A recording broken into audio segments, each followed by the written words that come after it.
آپ کو نہ زیادہ کتابیں پڑھنے کی ضرورت ہے، نہ زیادہ تحقیق کی ضرورت ہے۔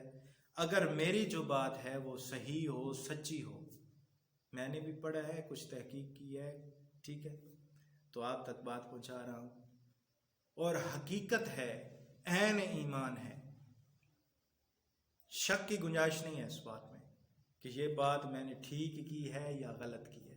آپ تائید کریں گے اگر بات کوئی بھی میں کر رہا ہوں ویڈیوز میں، ظاہر ہے کیمرے کے سامنے میں آپ کے ساتھ جو بھی باتیں کر رہا ہوں، ہو سکتا ہے کسی شخص کے مزاج پہ ناگوار گزریں، میں کوشش کرتا ہوں کہ بات اتھینٹک ہو، میری اپنی پڑھی ہوئی ہو، میری نظروں سے گزری ہوئی بات ہو، یا قرآن کے مطابق ہو یا حدیث کے مطابق، میری بھی اصلاح ہو جائے گی، میں آپ تک بھی اپنا سبق پہنچا سکوں گا۔ تو دیکھیں جی، میں جو آپ کے سامنے گزارش کرنے جا رہا ہوں کہ آپ سیرت سیدہ صلوات اللہ علیہا پڑھیں۔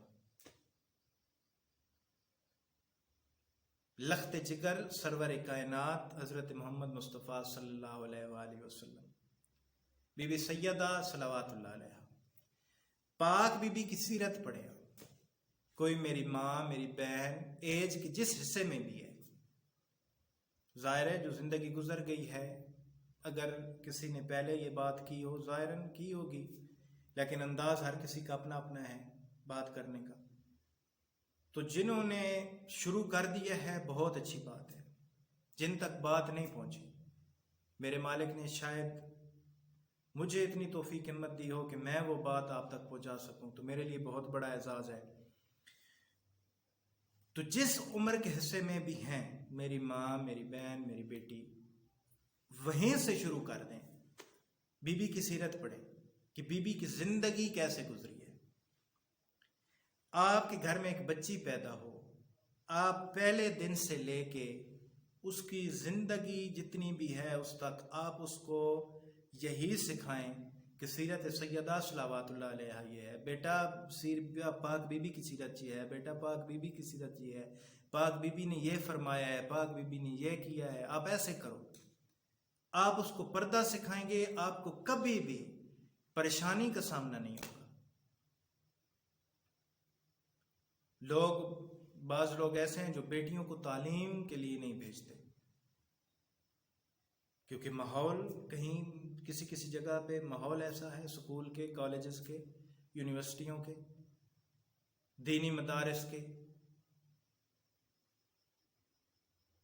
تو آپ سیرت سیدہ صلوات اللہ علیہا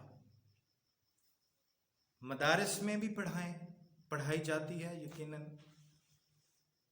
اسکول اور کالجز میں بھی، بلکہ یہ ایک پورا چیپٹر ہونا چاہیے، نصاب ہونا چاہیے۔ نصاب میں تقریباً ہر کتاب میں ہونا چاہیے سیرت سیدہ کا چیپٹر ایک، اور اس کے فرسٹ پیجز پہ ہونا چاہیے۔ جو لوگ تائید کرتے ہیں وہ تائید کریں، مجھے پتہ چلے کہ آپ میں کتنے لوگوں نے میرے ساتھ تائید کی ہے۔ جو میری بہنیں، بیٹیاں سکول اور کالجز میں پڑھ رہی ہیں، ان کو سیرت سیدہ صلوات اللہ علیہا پڑھائیں۔ پڑھانے کے لیے جو ٹیچرز ہوں گی، ظاہر ہے انہوں نے بھی پہلے پڑھی ہوگی سیرت سیدہ صلوات اللہ علیہا، وہ پھر اپنی بچیوں کو بھی پڑھائیں گی جو ان کے پاس پڑھتی ہیں۔ تو دیکھیں نظام کیسے بدلتا ہے۔ امام حسین علیہ السلام کا فرمان ہے کہ تزکیہ نفس کا آغاز خود سے کرو، دنیا تمہیں خود بخود بدلتی نظر آئے گی۔ کچھ لوگ ہیں جو دنیا کا نظام بدلنا چاہتے ہیں کہ ایسے ہو، ایسے ہو، ایسے ہو۔ میرے بھائی، میرے بزرگوار، جو میں کر سکتا ہوں وہ پہلے میں تو کروں۔ میں بیٹھ کے لوگوں پہ انگلیاں اٹھاتا رہوں گا کہ وہ ایسے کر رہا ہے، وہ ایسے کر رہا ہے، وہ اس کو ایسے کرنا چاہیے، تو پہلے میں اپنے بارے میں سوچوں کہ کیا میں ایسا کر رہا ہوں، پہلے میں خود ایسا کروں پھر لوگوں کو کہوں۔ بیٹیاں ہیں، ان کو سر پہ دوپٹہ کرنا سکھاؤ کہ میرا بیٹا آپ مسلمان ہیں۔ مسلمان کو ایسے نہیں چاہیے مسلمان بچیوں کو کہ وہ ننگے سر پھرے، پیار سے سکھائیں انہیں انہیں ایسے نہیں کہ اتنا غصہ ہو جائیں کہ وہ ڈر جائیں کہ یہ پتہ نہیں مجھ سے زبردستی کروا رہا، اس کے ذہن میں یہ بات نہیں بیٹھے کہ یہ کام مجھ سے زبردستی کروایا جا رہا ہے۔ اس کو سمجھا کے بتائیں کہ آپ نے سر پہ چادر کیوں کرنی ہے، کیوں میں نے آپ کو کہا ہے کہ آپ سر پہ چادر کریں، اس چادر کا مقام کیا ہے، ان کو بتائیں یہ بات۔ تو دیکھیں کہ آپ کو ایسے سب کچھ بدلتا نظر آئے گا۔ پھر آپ کی بیٹی ساری زندگی آپ کے سامنے سر جھکا کے کھڑی رہے گی، آپ کی بہن آپ کے سامنے سر جھکا کے کھڑی رہے گی۔ آپ کو کبھی بھی کسی بات کی شکایت کا موقع نہیں ملے گا جب آپ اپنی بیٹی کو، اپنی بہن کو پاک سیدہ کی سیرت پہ عمل کرنا سکھائیں گے۔ تو یہ بہت ہی ضروری بات ہے، بہت ہی ضروری بات ہے، یہ معاشرے کی ضرورت ہے۔ خدا را اس پہ توجہ دیں کہ اپنی بیٹیوں کو، اپنی بہنوں کو سیرت سیدہ صلوات اللہ علیہا سکھائیں۔ اور اس کے بعد جو میں نے آپ سے آغاز گفتگو میں کہا تھا کہ میں ایک اہم اور ضروری بات آپ سے کرنی ہے، وہ یہ بات ہے کہ ہمارے معاشرے میں یہ رواج بن چکا ہے کہ جب بھی ہم نے اپنی بیٹی بہن کا کہیں پہ رشتہ طے کرنا ہوتا ہے تو ہم سب سے پہلے یہ دیکھتے ہیں، ان کا گھر جا کے دیکھتی ہیں ہماری مائیں بہنیں کہ ان کا گھر کیسا ہے۔ پھر ان سے سوال ہوتا ہے کہ آپ کا بیٹا سروس کیا کرتا ہے، ٹھیک ہے جی، آپ کے بیٹے کے پاس اپنی گاڑی ہے یا نہیں، ٹھیک ہے۔